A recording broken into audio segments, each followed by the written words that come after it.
Well, good afternoon. I have to say, and this is one of the things I love often about coming to events at the World Bank, is when I walked in that front door, and I was hoping I had everything to make sure I would get registered. Okay, I did. Didn't leave it in the hotel room. I just felt the energy. Everybody comes in, they're talking. It seems like you're happy and getting together, and it's a great way to start. I'm so happy to be here again. I'm very honored that I've been asked by the World Bank to participate in one of their events. And this one is, well, let's just say, we know that the Fragility Forum is addressing many, many important issues, many of them difficult. And I think this is the question, people are in this rapidly evolving world of FCV. They're trying to adapt, they're trying to innovate while the world is shifting under their feet. And we're going to talk to some people today who are involved in that process in their own way, look at what they're doing and how they're helping to lift everyone up. So to kick things off, right here in the front row, Osman Diagana, he's the World Bank Vice President for Western and Central Africa. You lead 23 countries, man. $40 billion worth of resources on your plate. You got a lot to do, so welcome. Very nice countries.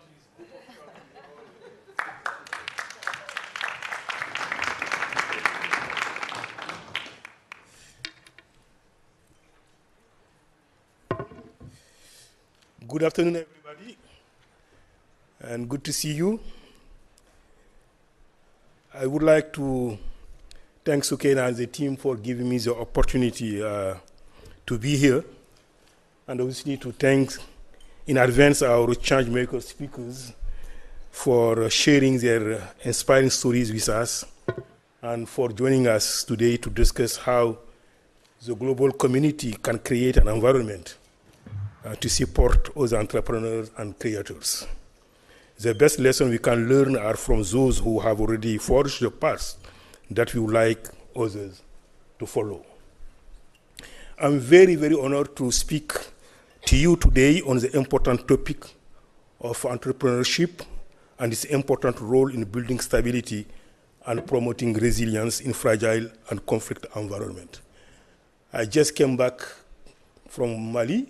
I just spent 4 days there, and in 4 days I will be on my way to Burkina Faso. And in Mali, I had the wonderful opportunity to engage with the private sector actors, to entrepreneurs, women and men, young and relatively less young, but all very, very, very committed to support the economy in a time of fragility and very difficult challenges. And they are doing well.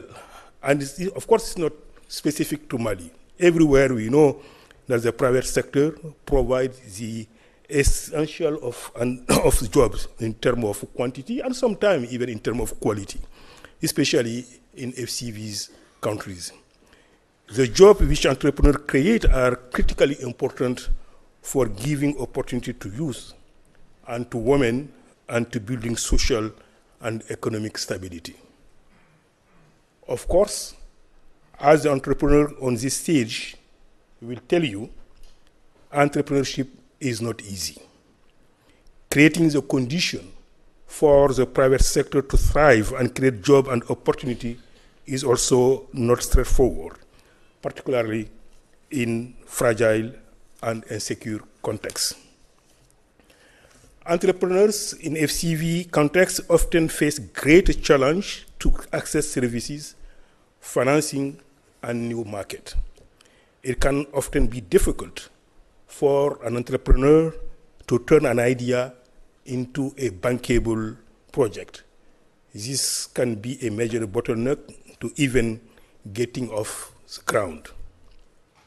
But I want to emphasize that none of these conditions are deal breakers. The World Bank Group supports countries every day to overcome their challenges. It's important to emphasize that one size doesn't fit all. The World Bank Group recognizes that different environments require different approaches. The strength of our institution is that working together we can offer public and private solutions to even the most difficult problems.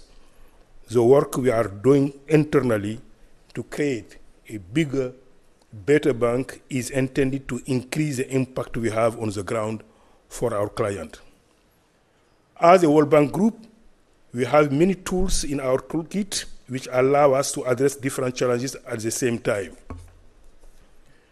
As you know, IFC, our private sector arm, provides assistance to grow the pipeline of bankable projects in countries.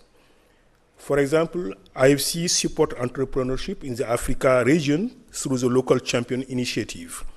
This initiative aims to create a pipeline of investable transactions, in particular in Sahel and West Africa, by improving the investment readiness of domestic companies.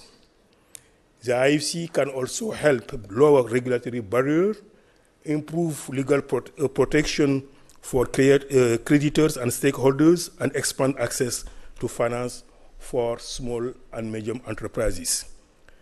Financial inclusion is crucial in FCV environment where financial markets tend to be shallow and financial inclusion is particularly low.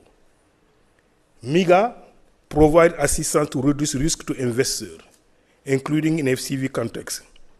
Using guarantees and other instruments, these interventions can help increase foreign investment in fragile and conflict environment by covering risk related to expropriation, war, and civil disturbance. The World Bank, IBRD, and IDA support private sector development in FCV state by focusing our effort on removing constraints through reforms, supporting entrepreneurship, business development, market access, institutional capacity, regulatory environment, financial inclusion, and financial infrastructure, or by mobilizing private capital. We have, for your information, 40 advisory and analytic projects and 30 lending projects in FCV countries, with a total budget of over 3.4 billion and a strong in-country presence. For example, in Burkina Faso, we are initiating a new 160 million entrepreneurship skills and technology project to build the capacity of SMEs and extend government services to business and in insecure areas. In Nigeria, the Development Finance and Entrepreneurship Project promotes digital financial products and skills for more than 4,500 women entrepreneurs. The Trade Facilitation West Africa program promotes the efficient and reliable movement of goods in 6 trade and transport corridors linking 9 countries, including those in Sahel. In Mali, the support to agro-industrial competitive project supported more than 14,000 farmers and other beneficiaries in the Sikasso, Bamako, Koulikoro agricultural basin. The project led to a tripling of the volume of mangoes processed and a doubling of mango export. We are also financing through a number of programs in Mali, including in the mining sector, in pastoralism area, in agriculture, number of initiatives that help support the resilience of community, in particular of women and youth. Finally, I would like to emphasize the importance of partnership in supporting entrepreneurship in FCV's setting. The World Bank Group has developed strategic partnership framework with the United Nations and other agencies to join forces in FCVs from data collection to programs implementation. By working closely with country actors, for instance, with UN peacekeeping mission in the Central African Republic, the Democratic Republic of Congo, and Mali, the World Bank Group can provide rapid development support as soon as insecure areas are stabilized. The importance of entrepreneurship in fostering job creation and economic stability in fragile and conflict-affected countries cannot be overstated. Our commitment to empowering entrepreneurs is long-standing. As always, we must be listening to the need of the people on the ground and listening to their ideas and their aspirations. With that, I look forward to hearing the inspiring stories of my fellow panelists, and I would like to thank you for your attention and wish you all the best. Thank you very much. Now, can you hear me? Great. All right. Thank you so very much. And, I love that you use the word entrepreneur so much, because when I think of SCV and I think of these troubled areas where it's hard for people just to be able to get up out of the door some days and get food for their children in the most extreme circumstances, basically people don't just want to survive, they want to thrive. And there's so much talent and there's so many ideas around the world. Anyway, I'm so glad you stressed that part of it. So let's get right to this. Changemakers. These guys are change makers. They came up, they became very successful in their fields, fine dining, fashion, social entrepreneur, sports, business of sports. And before we get into some of the specifics of the issues we want to raise, particularly in relation to you guys, this is what you do, this is what you're involved in. What can you learn? How can all this help you? I want to give them each a minute. This is like a lightning thing where tell us your story in a minute. What is it? What got you from there to here? And Chef Thiam, I didn't even introduce him, Chef Pierre Thiam. That's you, you know. I said you brought cuisine to the world, Western African cuisine. You've done so much. You got 60 seconds. 60 seconds. Well, born and raised in Dakar and moved to New York City and really found my calling there, really, as a young cook, cooking in the so-called food capital of the world, and realizing that the cuisine of my background, my origins, was absent of that world. You know, that was late 80s, early 90s, New York City. And I saw it as an opportunity, and that opportunity I've seized into deciding to be intentional about finding inspiration for my cuisine as I'm growing into the fields of cooking, becoming a chef, and really, truly taking that food culture with me. And that led me to studying catering, then the first restaurant, early 2000 in Brooklyn, then a second restaurant in Brooklyn. Then my first cookbook, that first cookbook led to the idea of this other opportunity, because I had to think of ingredients, substitutions, because the market here didn't have access to those ingredients, and I didn't get that. I was like, why shouldn't we create a value chain for those ingredients? And in thinking about the ingredients, thinking about ingredients that are underutilized, that are grown by small farmers in Africa, is a way to giving back, to create opportunities there. And the first ingredient platform of this company that I created became Yolele. It became Fonio, and that's an underutilized grain that I will talk to you about a lot. And this is a grain that we have been distributing across the US in platforms like Whole Foods and other supermarkets. And that's, I'm a chef and restaurateur and cookbook author. Pretty good. He's good at that, right? This could be a contest or something. And of course, you had Fonio at lunch today. I'd never had it. Wow. All right. Next on board, Paola Mathé. She is Haitian-born, raised in Newark and Harlem. As a little girl, she started getting interesting in photography, went to college, fashion. It's hard to sum her up. Social entrepreneur, creative director, big campaigns like The Gap, L'Occitane, and this all led up to Fanm. Did I say it right? Fanm. See? Because she's such a lovely dame, right? A young dame. That's what it is. She's lovely. Anyway, sorry. But I'm very excited, you can tell. I'm so happy to be here. And I want to say that this beautiful head wrap she's wearing, this is what Fanm started. And it now includes a line of accessories made in Haiti. And so your minute. Okay, what's your story? I was born and raised in Haiti. I moved to the States when I was 12. As a young girl, I was shy, and I quickly realized, or I was made to believe, that some of the best traits about myself were not celebrated or were taught to me that they were not enough. And so I spent my early adulthood challenging myself to place myself in uncomfortable situations and to redefine who I was. I went to college to study economics, and I thought I would work, and I thought I would work for a nonprofit, and I would go back to Haiti and serve in that way.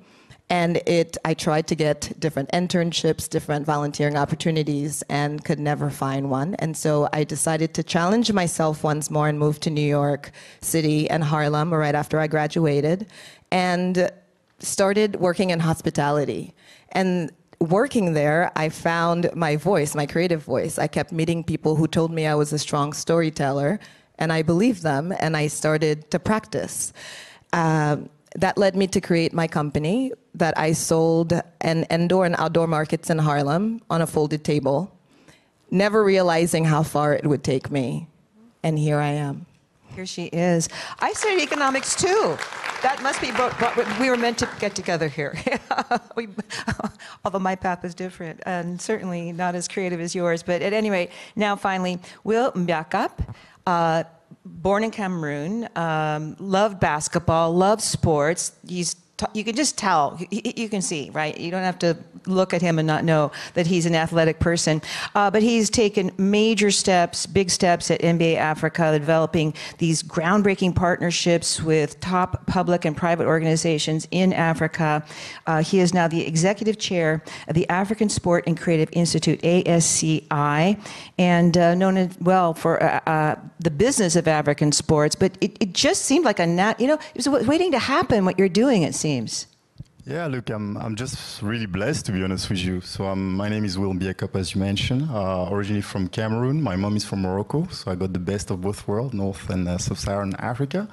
And yeah, for 10 years I was leading the NBA growth in Africa, so focusing on the business development, but also partnerships.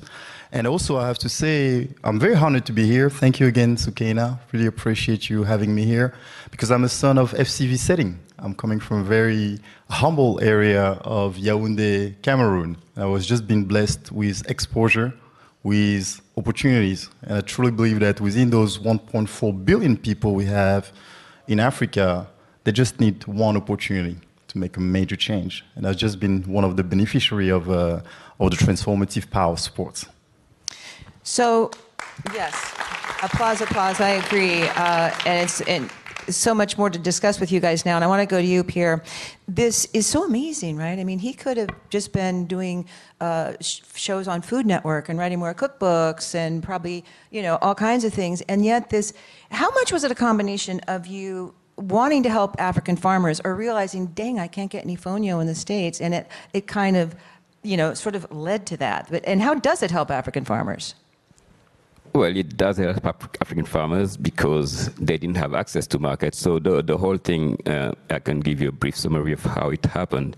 And I did continue cooking and writing cookbooks, and I just released my fourth one, and running 2 restaurants in New York City at the moment. But what happened is, as I was exploring writing those cookbooks, traveling to remote areas of Senegal to do research on the cookbooks, because I wanted the book to be about the story of those farmers, the story of those fishermen, the story of those producers who are never talked about. But without them, there's no cookbooks, there's no restaurants, there's no chefs. That's where it starts. So that connection was important for me. I wanted the reader to know that. And as I'm traveling to learn myself, to learn more about it, I'm seeing in this most remote part of Senegal where they serve you fonio, this grain. This is also one of the poorest regions of the country.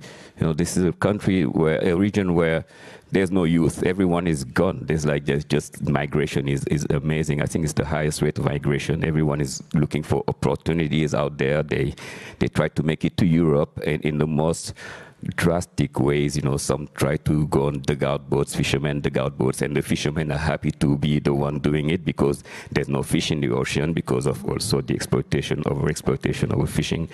So how it helps them, to answer your question, is now we can contract them to grow something that they've been growing for 5,000 years or more. Fonio is the oldest cultivated grain in Africa. And we can contract them. Before this time, they didn't have access to market. They didn't even, they were growing it for their own subsistence. But this grain is so fantastic. It's one of the grain that grows the fastest. It can grow it within 2 months. It's a grain that's so resilient, and it's drought resistant. It's a grain that relies on the first rain. As soon as it rains, it doesn't matter how the rainy season comes, the fonio is guaranteed to grow. And not only is guaranteed to grow, it regenerates the soil. It can grow in poor soil, and it regenerates it because it has deep roots that add nutrients to the soil. There's so much going for this grain. Not only that, it's also very versatile. You can adapt it to different type of cuisines. I've dedicated a whole cookbook on fonio, the fonio cookbook, just to tell you that you can go from the traditional recipes all the way to sushi or pasta with fonio. So it's really that type of a grain. So it didn't make sense to me that a grain like this didn't have access to market. Right. And I thought, as a chef based in New York, from a vantage point, I've seen how quinoa was being so successful. And fonio is also that type of grain. It's gluten-free. It had possibilities. So this is how it changed, you know, by contracting them and opening market for them. Well, and you know, an area that where people could, all they could do was leave. That starts it right there, I think, in terms of how powerful this kind of thing can be. So, Paola, to you, Fanm is closely connected to Haiti, first in your birth and part of your upbringing, and then in terms of how you developed it, headdresses, accessories. But I want to know specifically in terms of how does this move forward and how does it help some, I mean, Haiti's had a very tough time for a while, and violence, gender violence, what is the link there? What is the support that this gives? Thank you for this question. I want to start with something Chimamanda Ngozi Adichie said. It's not a direct quote. She said, we dehumanize people when we reduce them to a single thing, right? And I agree. And she goes to saying how dignity is just as important as food, and that when we talk about people in need, we shouldn't only talk about their needs, we should talk about what they love, we should talk about what they aspire to, and we should talk about what makes them happy. So when I think about young women in Haiti, after being one myself and knowing who I was and the kind of dreamer I was, I can't only think of the suffering and all of the heartbreaking news that has happened and continues to happen in Haiti. I think about their intelligence, their beauty. I think about their potential. And so growing up here in the United States and trying to understand who I was, when I first started Djanm with the markets, I quickly realized that, to begin, let me explain to you what the term Djanm is. It directly translates to strong woman in Haitian Creole. And when I think of strong women, I think of my great-grandmother who raised my mother and myself, and I think of the women who work in the markets, who carry loads on their heads, who tie their heads out of necessity, not as a fashion statement, but because they need those products, right? And so I think of myself stepping into myself, trying to find my voice, and I realized that I had to fight to not accept the future that would be handed to me, but to define my own, right? And so with Djanm, I wanted to defy what acceptable accessories were and what was the beauty standard or what was considered elegant or chic, right? I said, we don't wear head wraps just to run errands or hide our messy hair. We wear head wraps to show up and take space, right? We wear head wraps as an extension of our natural beauty. And that's the work I've been able to do for the past 10 years. So when I think about that work in terms of the visual stories that I've been able to create with the very few resources that I've had, I think about my younger selves who can see these images, who can then allow them or give them permission to find their voices. And I feel that when you find your voice, not only do you show up for yourself, but you show up for your community, right? And so I think that's the most important aspect of my work. It's not the different campaigns we've run in the past to help support organizations, although those are important too. It's not only creating work for Haitian workers, it's the life work. It's the legacy. It's what are we leaving for generations to come, because they are not their suffering. They are their potential.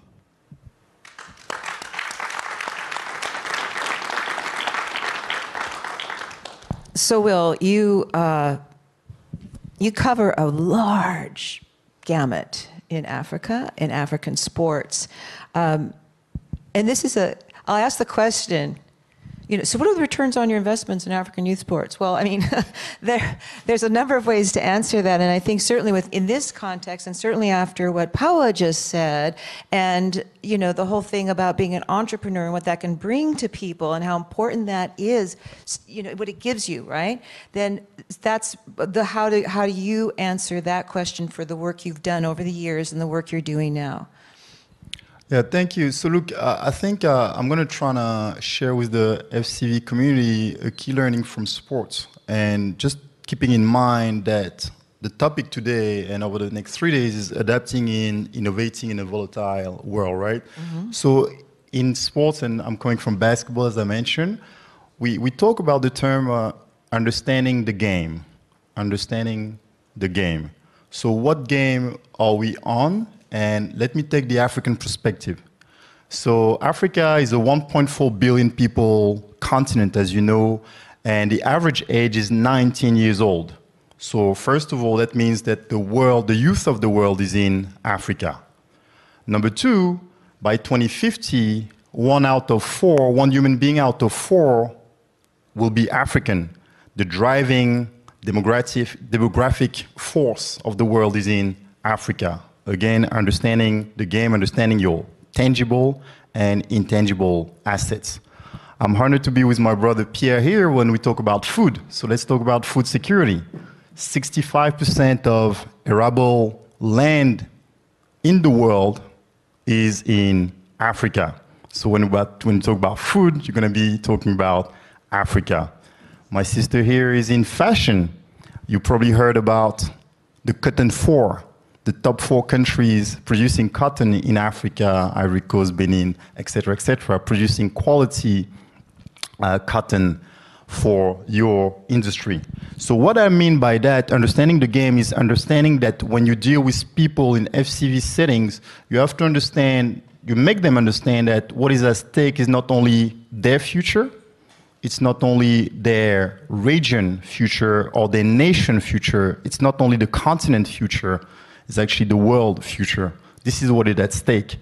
And once they understand that they have the power to make a change at their level to do their part, then you've won the game. So that's what my learning would be from sports. Yeah. So I guess another thing we wanted to raise with you is in terms of resilience, broad question, peacekeeping. Do you see in the work you've done so far or where it's heading next, and again linking it to everybody in this room, that your work, what your vision is, and maybe even in some cases if you can be a little more specific, because I think that's what we're trying to get at here too, like things you've actually seen on the ground or others have seen, but I guess you can answer that anyway. And I'm going to go back to you, Paola, to start on this one.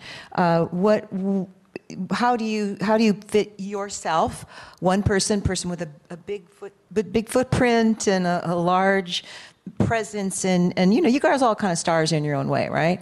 How does what you're doing, and how does it link to actually that?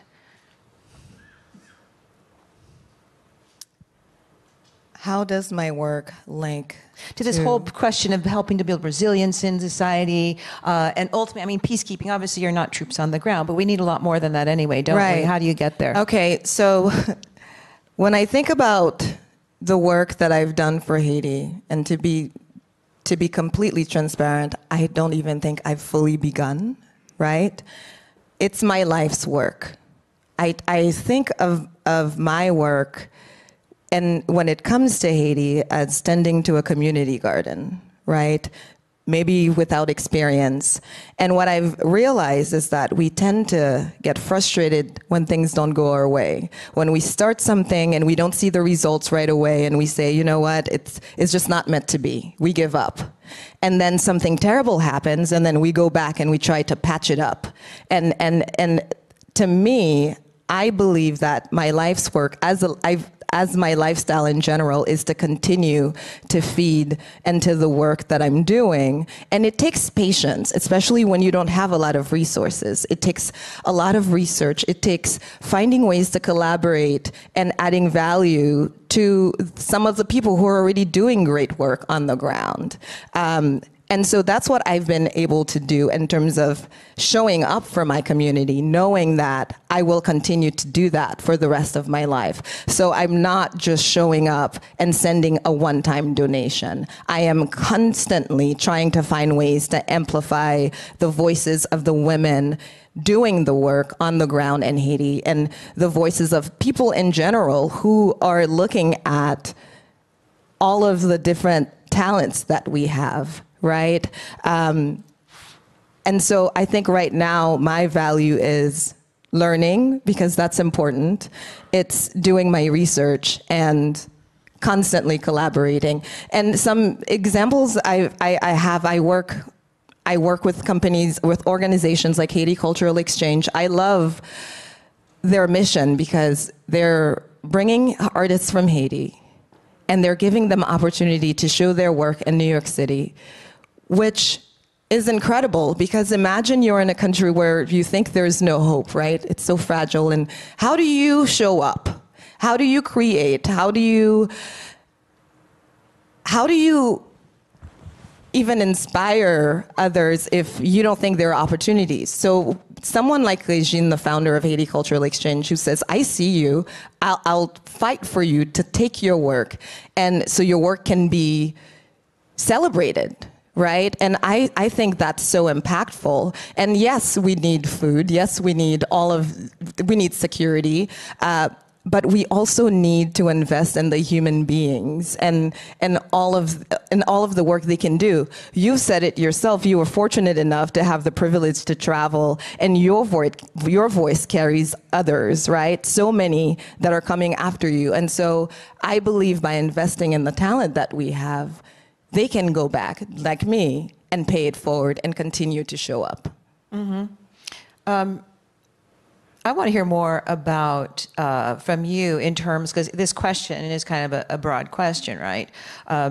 How does what your work has been doing help this broad sense of resilience, which you're trying to be developed in these communities, and even, you know, in many of them, you know, peacekeeping, how it all comes together. But, you know, I can just see those villages you were talking about. I've never been there, but in my mind, I can see the coastline. I can see things, empty boats, or I can see older people. I can see all the kids have left because they've got to get someplace where they have an opportunity. So with this kind of work, from what you've experienced then, and again, trying to create this, well, what more can be done, and how do people do it? What have you experienced, and how if it hasn't, you know, what kind of fruit has it borne so far on these fronts? You said some of those poorest people, even in Africa. How do you see what's happened so far, and how that could progress and broaden? So what we did within 5 years, really, to take a grain that was not known in this market, in the US market, and to be able to introduce it through the largest supermarkets, to add even new products from those grains. We have not only the fonio grains, we have different fonio pilafs, all inspired by the tradition of our cuisine. You have, now we are in the snack category, we have fonio chips, we have different type of chips that really addresses the consumers here. And these consumers who are also the conscious one, who want to have an impact, who want to be part of the solution, are now going out there. And in addition to having an impact, they also having something that's good for their health, that's nutritious, and that's delicious too. Those chips are really well received. And we even went beyond that. We introduced the grain to other industries.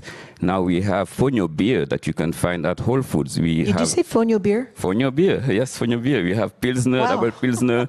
We did collaborations with Brooklyn Brewery, and you know, you need grains to make beer, and they realized that, hey, we can meet our goals, sustainable development goals, by introducing Fonio beer, and that's what they did. And it turns out it's a delicious beer. And now other breweries are into the conversation. We traveled to Copenhagen to meet Carlsberg people, which are the 5th largest brewery in the world, and they're very, very interested because that is aligned with the way they see the impact they could be having. And Heineken is in the conversation, now Guinness is in the conversation. So we created a demand, and that all started with that will to create a brand to tell the story. And that was the first thing that we did, create a brand, Yolele, tell the story. Now the demand is here. We have a challenge now. We have to make sure the supply is following the demand, and we want to make sure that supply is doing it in a way that's having an impact for the small farmers. They should be the one that would be the ultimate beneficiary of this boom. And I'm saying boom with being very careful, because we don't want Fonio to become the next quinoa. That's something that we are also very intentional about. We don't want Fonio to be this grain that becomes this it grain, and then it's taken away from small farmers in West Africa and being grown in Montana or in Texas or in Ukraine. You know, it should be, and I think this is where we are at. We have created a model of development that would start from the small farming communities, which they need support. Mr. Jagana talked about the type of support that the World Bank would do, and this is the kind of thing that needs to be, they need to be supported in growing Fonio in the same ways, and as they do it, introducing Fonio not only to the breweries, but also the other food companies, Nestle's and Kellogg's and Unilever and Mars, they're all using grains.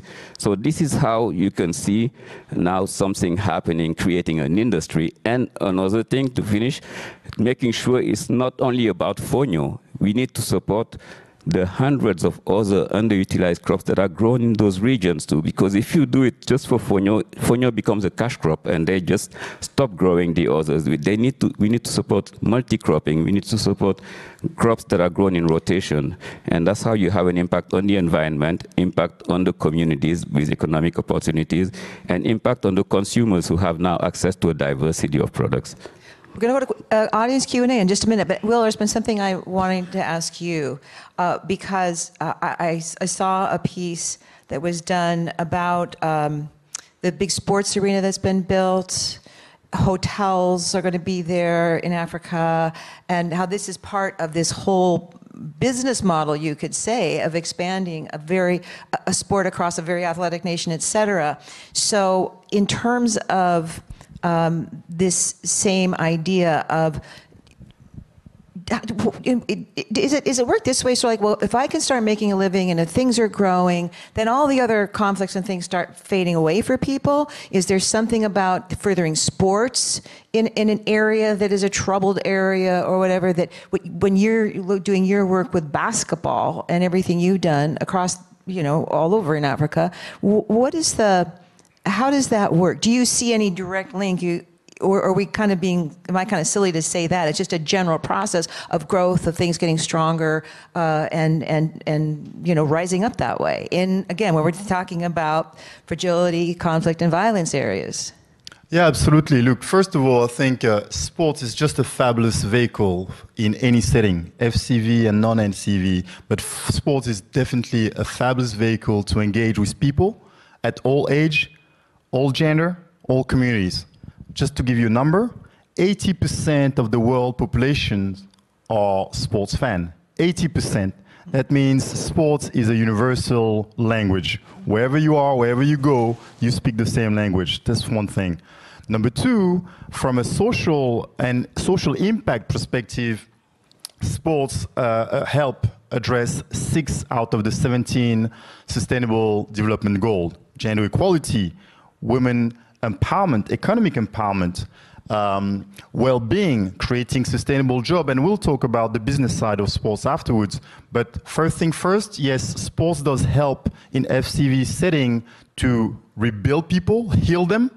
It helps them build confidence, build relationship, and get back to who they were and maybe more. So I think the social aspect and the social impact of sports is something that all people in the FCV community would like to consider. But furthermore, if we think about, you talked about earlier of relationship. I think one thing someone said this morning, senior leadership was saying from the World Bank, she was saying prevention. Well, sports does help prevent those situations of fragility or violence because you develop relationship. And I'm not talking about sports at elite level. I'm talking about grassroots sports. The fact that one team from one country will go visit another team from the neighboring country and have a game. But it's not just about the game, it's what happened before, during, and after. It's all those lifelong relationships that you will create through the game of basketball, football, or whatever. That is, for me, how you help preventing conflict. Obviously, sports diplomacy. It's another aspect of sports that you may want to consider.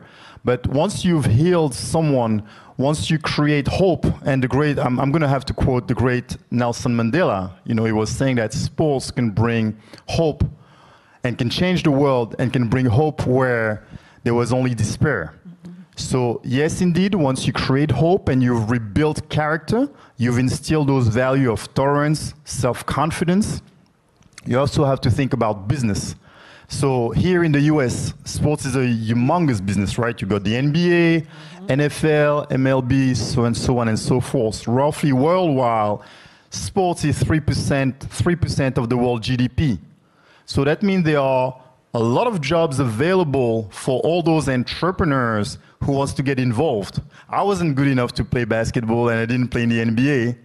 Actually, I played for the NBA, but in the corporate games. So I don't know if that's eligible.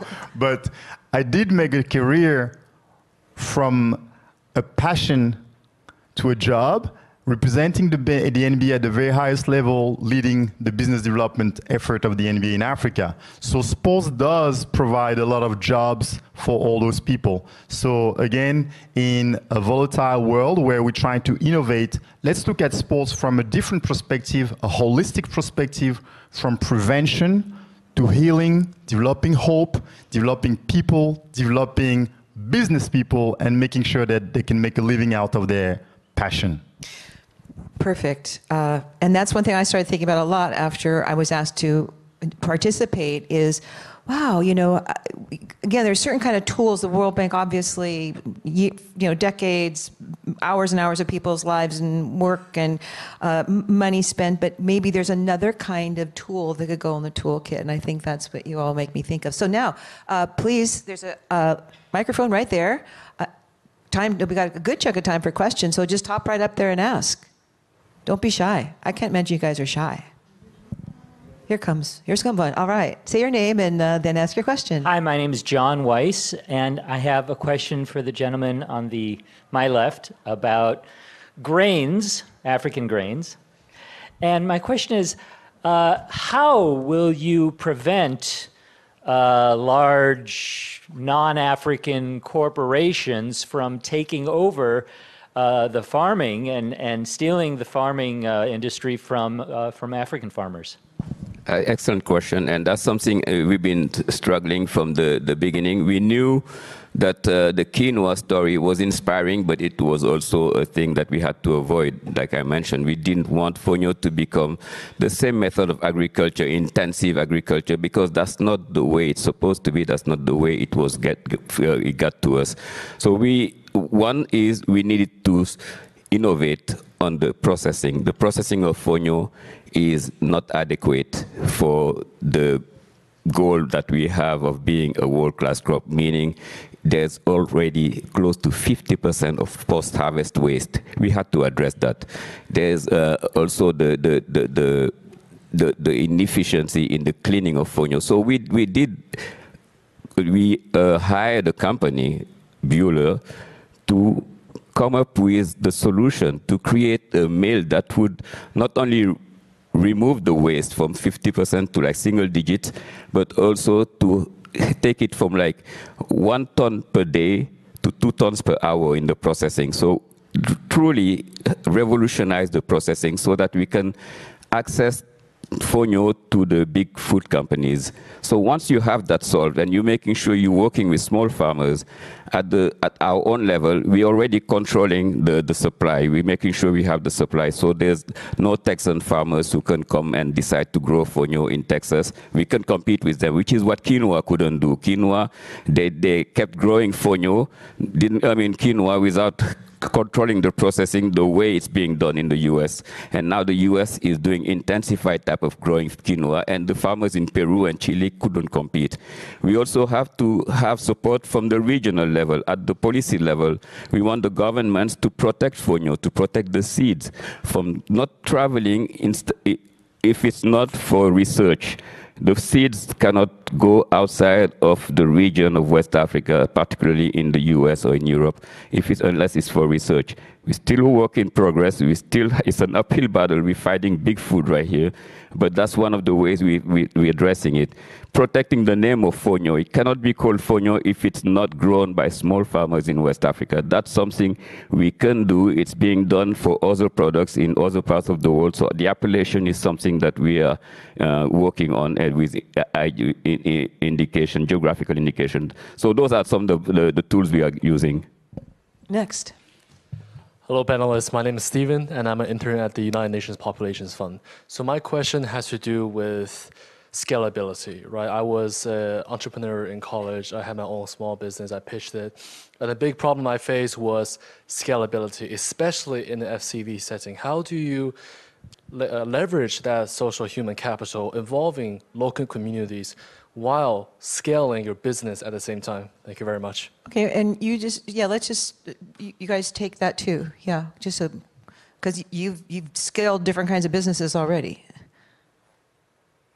Well, for me, the answer was already what I've said, investing in the innovation. And once you can turn fonio from 1 ton per day to 2 tons per hour and removing the waste from 50% to 10%, now you have a mill that you can duplicate as the demand grows, and then you support the small farmers by contracting them, and that's how we're scaling. I think that's always been one of my struggles, especially as the founder of a company that really values sustainability and making things in small batches and trying to do what's right.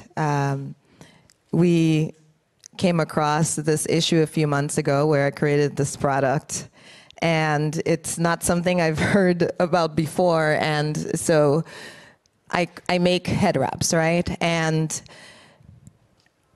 over the years, we listen to our customers. So we've had a lot of customers without hair or who suffer with alopecia or just different hair loss issues who have written to us, and they would say that they want their head wraps as tall as mine, as tall as Paola's specifically, but they don't have hair. So how do we do it, right?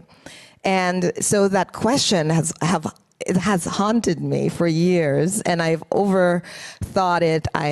And then last year I decided, I came up with a solution and we launched it, and we did not anticipate the demand for that product. So I created this product called Wrap Base, and it basically allows people with little to no hair to create these tall, voluminous head wrap styles, right? And I thought about all of the different features. It had to be lightweight, it had to be non-slip, it had to fit various head shapes, and it could be versatile. You could wear it forward or backwards, but we did not anticipate the demand, only because when I told people that idea, no one jumped up in their seats about it. No one called me brilliant until we released it, and then it sold out within a matter of hours, right? And then we had so many issues trying to find all of the different parts that made the product what it was. And so I find myself constantly trying to weigh between creating things sustainably and also scaling. And I've decided that my work in terms of impact and my legacy was not about the size or how big of a space that my creations took, right? I've decided that I use the term powerhouse. I said, I don't want to be a powerhouse if it means that I have to use people, right? As a founder of a company like Fanm, I cannot create products that are not made ethically or sustainably, right? And so I said, then is scaling something that I sacrifice? Or do I constantly try to find the balance between the two? And so I don't think I found a solution. I'm just constantly working to see what works. And honestly, we have been emailed a lot of opportunities, and sometimes the big names are not always the best moves.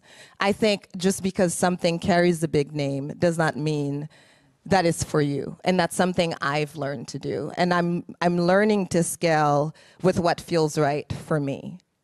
And perhaps that's not what most business people would do. And maybe that's why the state of the world is the way it is now. So, Will, again, when it comes to scaling... Look, my fellow panelists, they did a great job answering already, so I'm just going to make it very short, especially for this gentleman right there. In FCV environment and overall, I think technology is a no-brainer. Obviously, it helps you to scale up very quickly. Technology innovation, I think that's what Pierre was alluding to. That's one. Number two is your distribution level. So how much of your distribution network do you have from both sides, right? Supplier and clients. So that will help you scale very quickly. And more specifically now on FCV environment, I think we look at human capital, the people that we have. I think those are the key for any scale-up program or strategy. So those will be my 3 answers for you. Hello. Hi, thank you. Thank you. It's a great panel. And my name is Fatima. I'm part of IFC's Creative Industries Initiative, and I'm leading in IFC's investments in the media, sports, and entertainment sector. So very exciting panel to see the soft power of creative industries in a fragile and conflict-affected environment. My question is to Will. Will, we're seeing a lot of activity in the sports and entertainment sector in Africa. How do you see the future in a fragility and conflict-affected situation such that we've seen foreign leagues like NBA Africa coming in, and there are a couple of other NFL, PFL, and all of these leagues coming in. But how do you see foreign investment in a fragility setting? Because even the investment took very, very long in Africa to come in. So investors are shy of coming into more fragility-affected countries. So what is the solution? How can we help as private sector investors and the World Bank Group?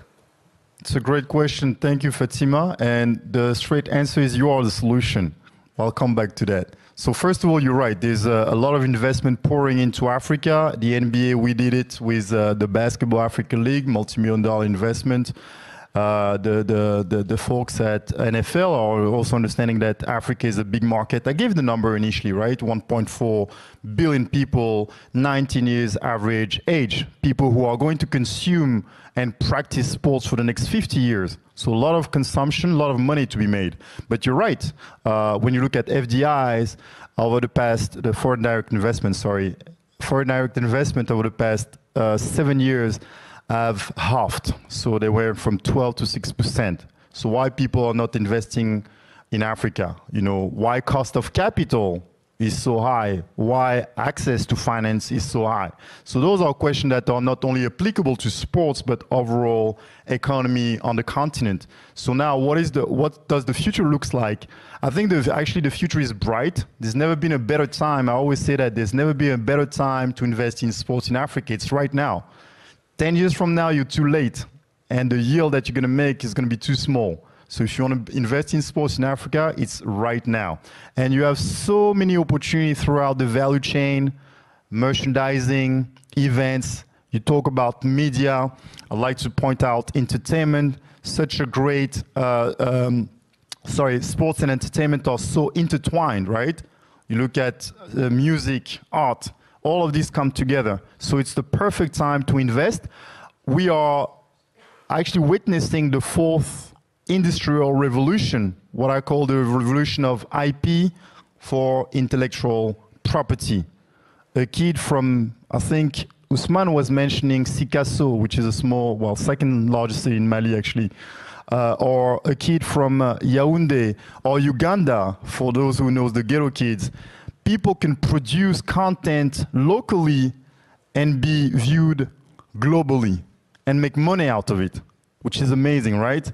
So for me, the future is bright because of this revolution, but what needs to happen is you guys to be the solution. The solution comes from the private sector indeed. We need more entrepreneurs. We need to equip them, and this is where the development banks comes into the picture. I often say that. I think sports can change the public development bank's game. So how can it change it? We need to cut up on those processes because it takes a long time for any entrepreneur to get funds from different banks. That's one. We need to lower the cost of capital. That's number two.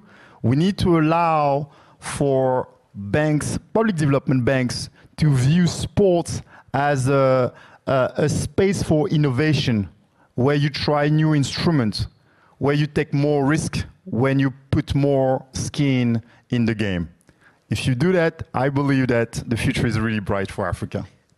Perfect, perfect, perfect. And we just have to wrap up here, but I want to ask a real quick question of everybody because I've been thinking of this. I'd like to ask you guys in the audience too, so maybe we'll do that in coffee. But is then, in some sense, is that, you know, the development banks making more capital available, et cetera, helping investment of various kinds, is it pretty clear that from what you guys know better maybe than us because you're right, but still, that these kinds of tools, these kinds of here's what you can do in your toolkit of working with FCV, does that need to be in the toolkit for these people to apply, to consider?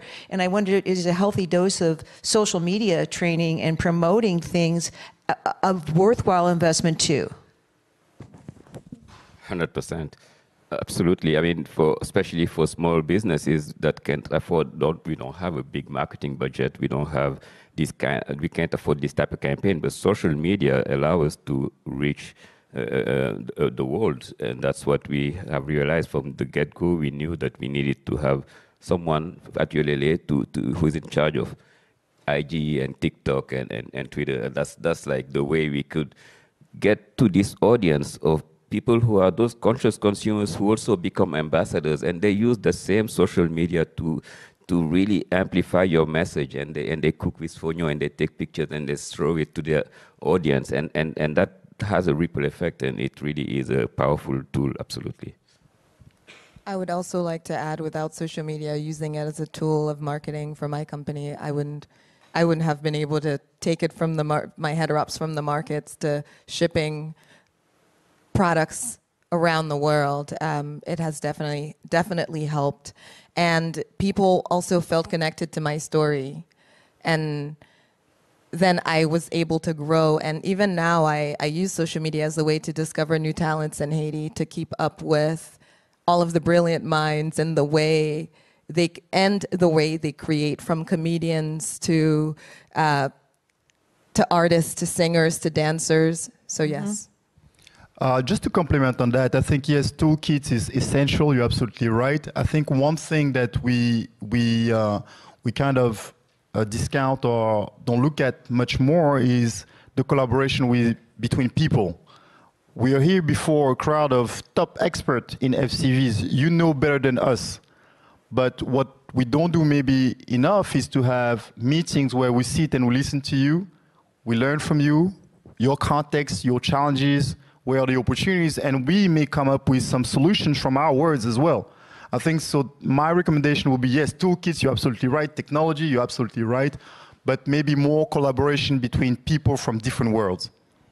Amen. Very, very good. Well, let's give a big hand of applause to Mbiakop, Paola, Mathé, and Chef Pierre, Thiam. Oh, quickly, just quickly, some very important announcements. Chef Thiam's food going to be served in the main lunchroom tomorrow. Don't miss that. Get in line. You might even, leave a panel early. You get in front of the line. Haha.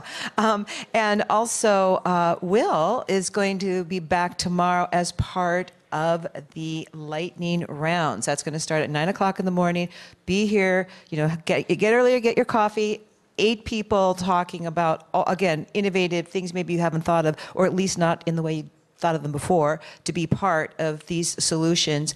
And, four concurrent sessions now, starting at 4 o'clock. Have to drink your coffee a little bit faster. I did go a little bit over the limit, but it was worth it, right? I mean, come on, this is a great panel.